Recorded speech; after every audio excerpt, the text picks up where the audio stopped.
ರಾಯರ ಪಾದ ಯಾರು ಹಿಡಿತಾರೆ, ಎಂಥ ದರಿದ್ರ ಇರ್ಲಿ ಅವನು ಭಾರಿ ಧನಿಕನಾಗಿಬಿಡ್ತಾನೆ. ರಾಜ ರಾಜಾಯತೆ ರಿಕ್ತೋ ರಾಘವೇಂದ್ರ ತಮಾಶ್ರಯ.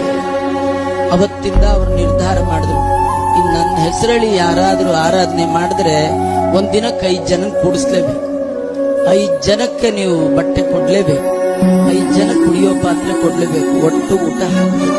ಇವತ್ತು ಬರೀ ಬೆಂಗಳೂರು ಒಂದರಲ್ಲೇ 100ಕ್ಕೂ ಮಿಕ್ಕ ಮಠಗಳಲ್ಲಿ, ಒಂದು ಮಠದಲ್ಲಿ ಮಿನಿಮಮ್ 1,000 ಅಂತ ಇಟ್ಕೊಂಡ್ರು ಕೂಡ 100 ಮಠದಲ್ಲಿ ಮಧ್ಯಾರಾಧನೆಯಿಂದ ರಾಯರ ಹೆಸರಲ್ಲಿ ಅನ್ನ ತಿಂದವರ ಸಂಖ್ಯೆ 1,00,000 ಜನ. ಈ ರೀತಿ ಅನ್ನದಾನ, ಈ ರೀತಿ ವಸ್ತ್ರದಾನ, ಈ ರೀತಿ ರಜತ ಪಾತ್ರೆ, ಇದೆಲ್ಲ ಯಾಕೆ ರಾಯರಿಗೆ ಇಷ್ಟ ಯಾಕೆ ಬಂತು ಅಂದ್ರೆ, ರಾಯರಂತಾರೆ ಅವರು ಮಾಡಿದ ಪಂಚರೂಪಗಳ ಉಪಾಸನೆ. ಅವರಿಗೆ ಲಕ್ಷ್ಮೀನಾರಾಯಣನ 5 ರೂಪ, ಅನಿರುದ್ಧ